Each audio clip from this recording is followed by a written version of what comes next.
Let me give you some stats about Mr. Bhajanka's company, and then we'll come to Mr. Bhajanka. So for those of you who already know, it is a reiteration, Century Plyboards is listed and it continues to hold a dominant position in the organized plywood market. The company has reported a strong Q3 result in financial year 26. Overall, the company is crossing more than 4,000 crores in revenue. Net sales just in this quarter were almost 1,200 crores, to be very precise, 1,146.56 crores, which are 14% up year on year in that quarter. Net profit just for this quarter was almost 60 crores. This is the PAT, I'm talking of PAT, to be precise, was 58.8 crores. Consolidated operating profit, roughly 175 crores. So just to give you the highlights, operating revenue over 4,000 crores. Company has shown a net profit in the range of 186 crores to 384 crores, depending on consolidated versus standalone, with generally a high operating margin, so on and so forth. The company has market leadership, almost 30% market share in the organized plywood industry. They're also expanding into new greenfield laminate and MDF plants. Started the operations in Q1 in 2025. So this is a company that is growing. We must also give a big round of applause to Sir Martin Sorrell. He's there. Please give him a big round of applause. Bigger round of applause, yeah. Thank you. And they just met outside where we were, and Sir Martin Sorrell asked him the first question. So how do you build a brand in the plywood business? How do you do that, Mr. Bhajanka? Firstly, thank you so much for that very kind introduction, and thank you for having me. I think that, when you look at plywood, a lot of people feel that it is a highly commoditized product, and to most of consumers who are not in the purchase decision, who are not in the purchase journey, it is. But when you look at the cost of building a new home, the interiors cost is substantial. Today, people are spending crores on interiors, and more than 20% of that cost is the cost of plywood. The second, when you enter into that decision, that becomes from a commodity to the backbone of the entire interior solution for your home. At that point, your mind starts working on what exactly is the best option that I have in hand. And that is when it starts moving towards a brand. For instance, when you look at a plywood, you think of a structural product that can make an almirah. But in the case of our plywood, over the course of the last 4 decades, we have come up with solutions that have eradicated problems that consumers had perennially. Borer, termite, the biggest problem our industry faced. We eradicated those in the 90s. Delamination, eradicated those in the 2000s. When COVID came, within the first 3 months of COVID hitting us, we came out with a product called ViroKill technology that enabled our product to rupture the cell wall of any virus that landed on surface and kill the virus. We made our product corona-proof. Now that is something which at that point was unthinkable by most stretches of the imagination. How do you build on that? The next year you realize that fire had become a big theme and people were afraid there are new fire codes that are coming into play. We came up with firewall technology. So today, one way to do this, realize that for the customer who is in the purchase decision, who is in that process, this product has relevance. And the second, create a differentiation in the product, in the minds of the customer. And this is not a marketing gimmick. These are genuine differentiating factors that are available in this product, which you will not find anywhere else. So I think a combination of these has helped us. And Mr. Bhajanka, CenturyPly, even in this category, was a pioneer in doing advertising and using all the tools available to build the brand. You also in your TVC, and we will show the TVC, the CenturyPly TVC we'll watch, you brought in very lovable characters, Nana Patekar, Prateek, Manish Malhotra. And let's see the TVC for a while. The short 30-second TVC.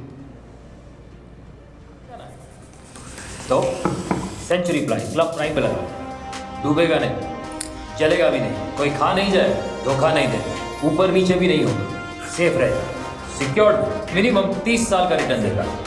अब इससे better investment है तो बताओ। CenturyPly club prime, रहो बेफिक्र। So, do you think branding, marketing has helped you realize better price? Is that an objective of branding?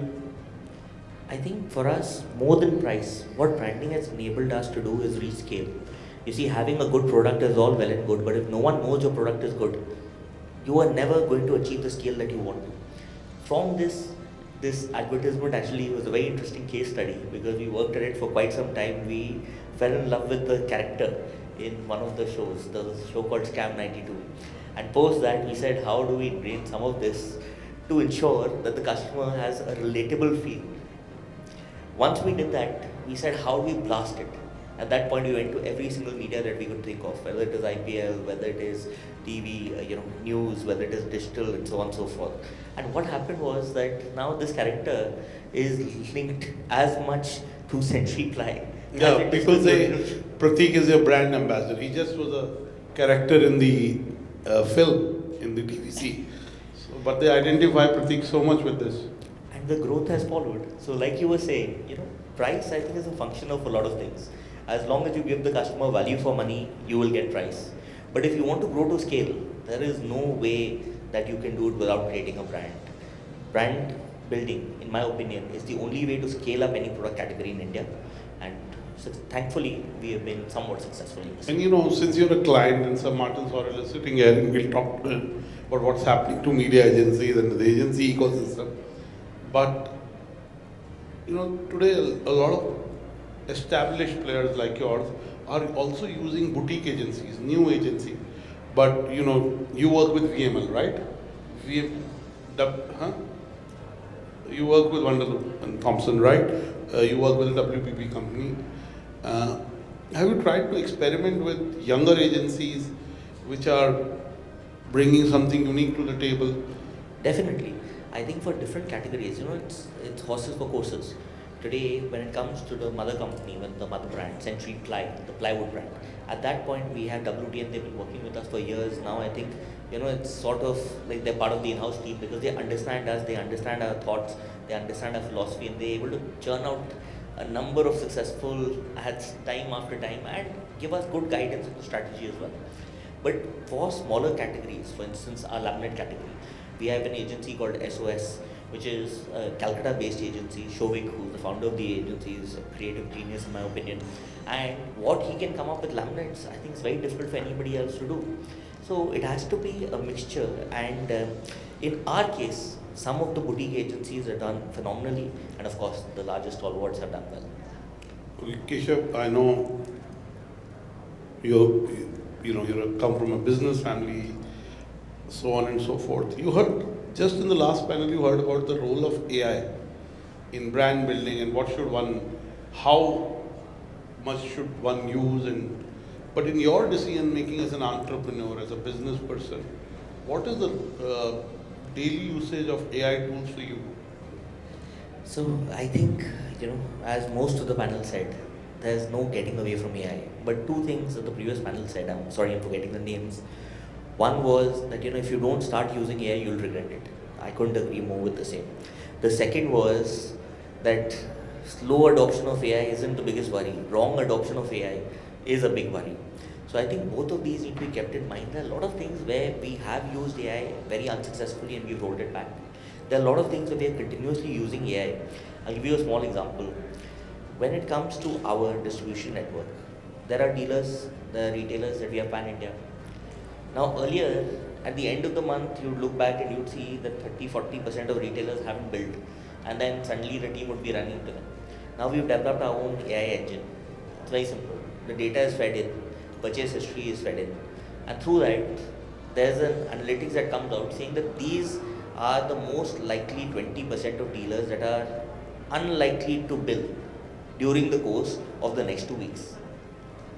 So what you're doing is you're giving the team, the sales team, the ammunition to take forward-thinking actions as opposed to last-minute interventions where you can't actually affect. Alongside that, in terms of our HR, I think one of the examples given was that you put CVs in and you don't get the desired outcomes. One simple thing that we have seen our HR do is if there is a particular job that is one locality and you put 100 CVs in, it sorts them out by closest proximity to the location of the headquarter. So it might not help you choose the person, but it can narrow But down it your helps case. you narrow down. Keshav, I have to ask you the role of consumer insights. I know you yourself do dealer visits, you do market visits. Give us an example where your visit to the market has led to a customer insight, which has led to a product improvement or a new product development. So I think you're absolutely right that a customer visit, a market visit gives you tremendous insight, and it is the only way to actually improve your product, to improve yourself. One simple insight, I think maybe 4 months ago, I had gone to Bangalore, me and a couple of other promoters, and we were sitting in the customer's house. And in that customer's house, the customer is sitting talking to us, not knowing that we are from CenturyPly. We were from some marketing agency, as per him, who are doing research on plywood as a category. And he said, sir, ये जितने भी branded company है ना, सब के सब नाम अपना छापते हैं और माल आउटसोर्स करते हैं. It is a perception. Sorrel, they're saying that the large plywood branded companies put their brand on the ply, but the ply is outsourced. They are all the same. He said that's what he discovered in one of his market visits. And now, when we went back and we ideated, we realized that the lowest spectrum of our plywood is the only product that we outsource. That contributes to about 3.5% of our total sales. But because of that, the perception, the market that is being created by whoever is the in-between, the customer and us, is that this company also outsources. They stamp their product and they sell it to you at a higher price because they're putting an ad on TV. So it took a lot of time for us to think about how to implement this. But over the course of the next 1 year, we have decided that we will take 100% production in-house. What we were outsourcing also, we will stop. And we've been outsourcing products for the last 5 to 6 years. So this is a major change that has been brought about through that consumer insight. And there are many such examples. Keshav, traditionally in India, the advertising and marketing spends are about 8%. Of course, in some product categories there are more. When new product launches happens, there are more. But broad is between 8 to 12. Lower end being 7, 8 and higher end being 12%. What is the kind of percentage does CenturyPly spend on marketing, communication, advertising, media? For us, once we reached a certain scale, we capped our A&P spend at 4%. And while you're right, the number may look smaller, but what we have realized is more than the number, consistency of advertising is important. I think during difficult times, the simplest thing to do is cut your ad budget because it doesn't affect you in the short term. With the brand, I think that it is a big negative. This is something which we are completely against. So this 4% has remained sacrosanct for Right. decades. And I think in our case, it has worked well. Now let me shift gears. Clearly, celebrity advertising or celebrity endorsement has been used by a lot of brands effectively, and it works in a cluttered market. But there is also criticism that using celebrities is a shortcut, and sometimes it doesn't really help the brand in a deep way. What's your view on that? I think that it's a very difficult question because there might not be a single right answer. Sure. In our case, what I feel is that the brand in itself is very strong. Our top of mind recall is the highest in the industry, and I think it is the highest for any plywood in the history of this country. So considering that, to put a celebrity in it, we think may actually end up confusing the customer more. So for our main brand, when it comes to plywood, it is more about what you are trying to communicate, the advertisement that you had just shown earlier. That advertisement, we are actually trying to communicate 8 properties. And if you see it, enough times, you will be able to catch similar thing. all of those properties, whether it is boiling waterproof, whether it is fireproof, whether it is termite proof, whether it is 30-year warranty or whatever that is. So in that, to add another brand ambassador and then to make the script around that brand ambassador might not be the correct step for us. But we have another company which is into cement, where we have used the brand ambassador route, and it has done well. So I think it depends from company to company. For us personally, CenturyPly, I don't think we'll go with the celebrity route. So do you think your spends will go from 4% to 6, 7, 8%, or you're likely to stay at 4%? Especially in 2026, you have a new plan, new category. I know the plan got operational in 2025, right? So are we likely to see, as your ambition for market share and premiumization grows, are we likely to see more spends on brand building? I was just going through your magazine just prior to this, and it showed that for the last 2 years, I think 7% is the annual increase in total A&P spend, right? For us, we are growing at 20%. So, as a company, if you're growing at 20%, and even if you keep that same 4%, your ad spends are going up by 20% year on year. So, compared to the previous year, next year we will be at a close to 50% increase. So, I think more than tweaking the percentage, the growth is helping us to proliferate more. We have the benefit of Mr. Bhajanka here. If there are any questions, keep them ready. Again, let me make it a little larger than advertising. I know lots of promoter-driven families where the father is the patriarch, he started the business or grew the business, and then the next generation joined in. How easy or difficult is to work with your father? He's your boss in some way? I know you're a listed entity, you have a professional CEO who happens to be a friend of mine. We went to the same business school, Vishu. Of course, he's much junior to me, but a very close friend of mine. But still, from a directional standpoint, from the board, does he get involved in advertising decision making, or it's left to you? Two parts. I'll just answer it in two parts. First, I actually report into the MD, who my father and the MD, Mr. Sanjay Agarwal, founded the company together. So because of that, I'm a little shielded from that, father-son dynamic. But having said that, I think that there is a big difference in our case. The difference is that my father and Sanjay uncle, both of them are very progressive people. So when I joined, started the onboarding training process with the importance of empowerment, with the importance of delegation, with the importance of getting the right talent.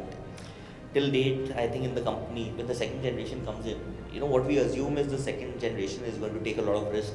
They want to expand fast and so on and so forth. But in our case, the chairman, my father, is actually the least risk-averse person in the group. So he's the one who has the biggest appetite for risk.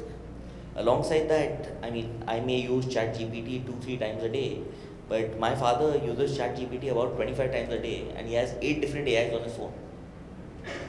Gemini and Perplexity and Claude and something or the other that I've never heard of. So I think in our case, the dynamic is a little different because both the original promoters, I would say at heart, they're younger than maybe the second gen. It bodes well for us. Fantastic. So who takes the advertising decisions, you or Mr. Keshav Bhajanka? Advertising, the message that is being communicated, that is the one part where all of us sit together and do it. Whether it is Papa, whether it is Sanjay uncle, whether it is myself or Nikita, we get together because we believe that when it comes to the mother brand, CenturyPly, that is one area that's very close to the heart. After that, how much to spend, where to put it, so on and so forth, Mr. Sanjay Agarwal, who's my boss, he decides. Okay, and Keshav, if I may ask, what should we expect from you in 2026? The summer season will come, the housing and construction activity is only going to grow. People are building second homes, third homes, people are upgrading homes, so clearly the pie is expanding. And of course, your ambition and your market share is expanding. What should we expect from CenturyPly in 2026? I think that for the last few years we have seen strong growth. We have invested substantially in new capacities. We have invested in new products, and 2026 is likely to be the year where we get the benefit of those investments. Whenever you have a new manufacturing setup, especially a large one, it takes some time for that project to become viable. It takes some time for the product to become correct. It takes some time for you to create the new distribution network. But I think the hard part has been done over the course of the last year and a half. This year, I think we'll see the benefit of that. By virtue of that, I think you'll see strong growth across, of course, the mother brand CenturyPly, but also in laminates, MDF, particle board, and so on. Fantastic. We have Mr. Keshav Bhajanka here, so if you have any questions, raise your hand, ask a short question, and we'll get Mr. Bhajanka to answer. Any questions for Keshav? Yes, sir. Can we get him a mic? Tell us your name and how much money you have in your Swiss bank account, if you have one. If not, we'll ask that question to Sir Martin Sorrell. Hi, thanks a lot. Hi, my name is Raj Gopal Iyer. So, Keshav, I have these questions. In a category like plywood, which is primarily dealer and distributor driven, what role do you think digital and AI will play in this kind of a category? So Raj was CMO of Chroma. He's been CMO of very large brands. He's transitioning into a new role. So yes, and he's 9th March born. So anyway, That's a very interesting question because while dealers, architects, influencers, contractors, they play a big role, but at the end of the day, when 20% of your interior spend is going on a product, the customer is very, very important. Now, if you look at any TV advertisement, again, 20 seconds, 30 seconds, that's all we can afford. We can't put 10 minutes of an ad, and you're not going to watch 10 minutes of an ad of a particular company. But through digital medium, you can get through, whether it is in the form of tutorials, whether it is in the form of blogs, whether it is in the form of videos, through different influencers.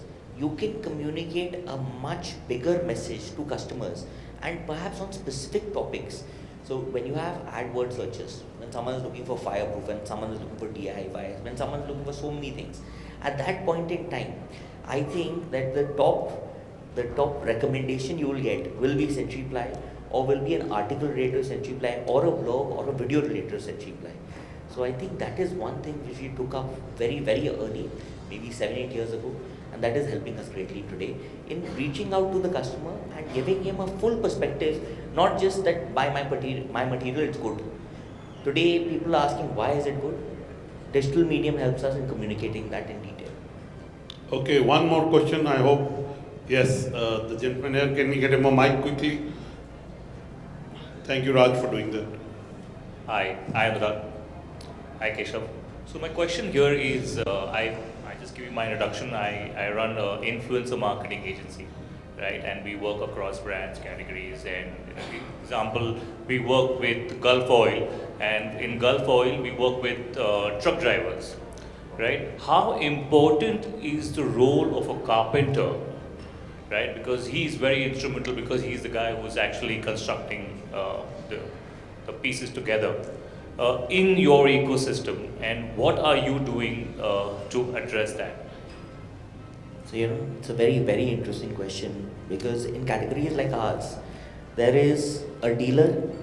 Between the dealer and the end customer, there is both an architect or interior designer and a contractor or carpenter. They are both extremely important entities. For once, let's assume that's a smaller project where there's only a contractor or carpenter involved. There, if product quality is called into question, the customer's faith is shaken. That live demonstration of a product can only be done by a contractor or carpenter, because you're not going to be taking a nail and physically hammering it. There, a contractor or a carpenter can play a role of negating the brand, of negating the quality. So ensuring that why our product is superior is communicated to them, ensuring that our team reaches them, ensuring that we give them customer support. That is one of our top priorities. In fact, we have a dedicated team solely towards influencer management, and that is a large team which we have formed over the course of the last 6 to 7 years. And we have seen a different traction on the ground, because their confidence, it's simple. If my number is on your phone, and you can call me when you have any problem, because at the end of it, any product, phones fail, cars fail, there's so much that can happen. But if you know that you can reach out and this company will resolve the problem first, most likely it will not have a problem, and secondly, if there is any problem, this company is standing by me to resolve it immediately, so that me or my customer does not suffer. Your loyalty starts switching to that company. So I think that is the step that we have taken. Thank you so much. Please give this to Keshav Bhajanka.